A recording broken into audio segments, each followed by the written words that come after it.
안녕하세요. 2020 데이터 분석 경진대회 팀 훈민정응입니다. 저희의 목차 구성입니다. 첫 번째, 해결하고자 하는 과제입니다. 저희는 간 중 사이클간을 이용하여 사과를 오렌지로, 오렌지를 사과로 바꿔보려고 합니다. 이를 통해 짝지어진 데이터가 없거나 얻기 힘든 경우에도 사용할 수 있는 이미지 변환에 대해 알아보고 실생활에서는 어떻게 활용될 수 있을지 알아보고자 합니다. 두 번째는 사용한 이미지 데이터입니다. 저희는 화면에 보이시는 링크에서 데이터를 불러왔는데요. 링크에 접속하면 아래와 같은 화면이 나오고 이 중에서도 저희는 애플 투 오렌지를 이용하였습니다. 세 번째는 전처리 방안입니다.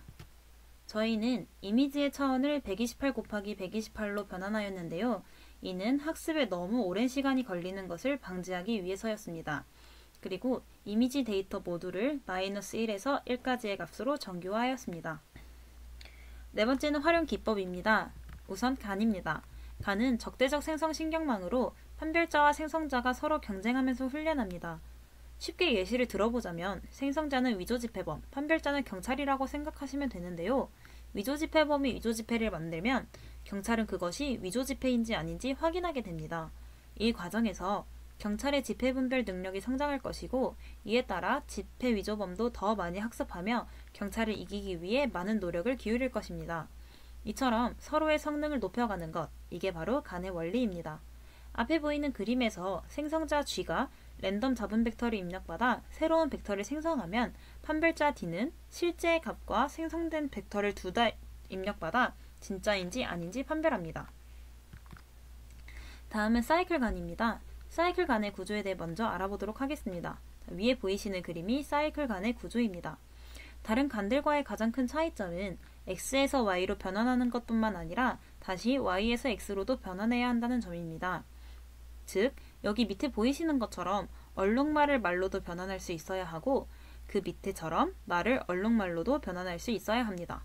그렇기 때문에 X에서 Y로의 변환에 필요한 생성자와 판별자, 그리고 Y에서 X로의 변환에 필요한 생성자와 판별자, 이렇게 총 4개가 필요합니다.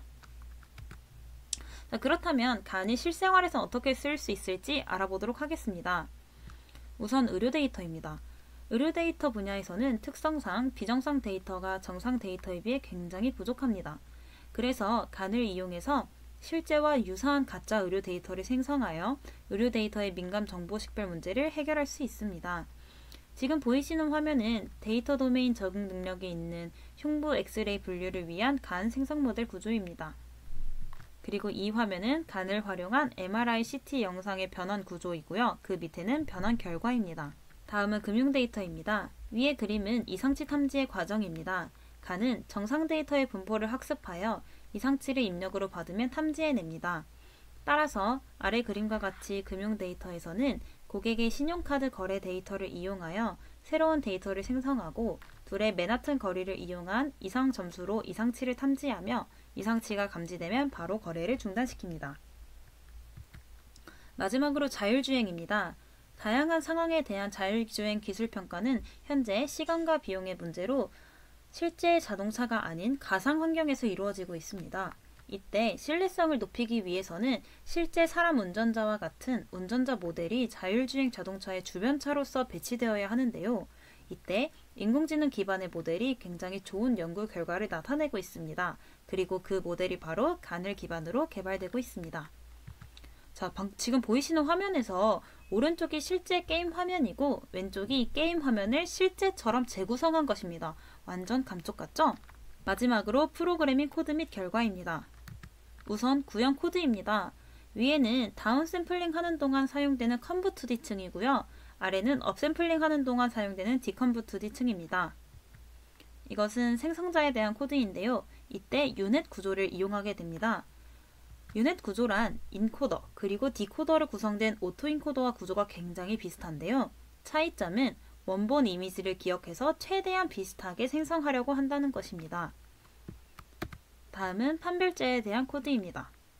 그리고 마지막은 훈련시키는 과정에 대한 코드입니다.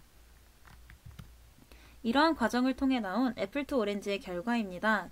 초반에는 거의 랜덤 벡터 그대로의 모습이 보이지만 점점 괜찮은 성능이 보이는 것을 알 수 있습니다. 마지막으로 저희의 최종 결과입니다. 최종 결과입니다. 위에는 사과에서 오렌지, 그리고 다시 사과로의 결과이고요. 아래는 그 반대인 오렌지에서 사과, 그리고 다시 오렌지로의 과정입니다. 꽤나 좋은 성능을 보이는 것 같습니다. 이렇듯 사이클간을 이용하여 이미지 생성을 해보았고요. 실생활에 적용하면 의료, 금융 등 여러 분야에서의 문제들을 해결할 수 있을 것이라고 기대합니다. 이상 저희 발표를 마치겠습니다. 감사합니다.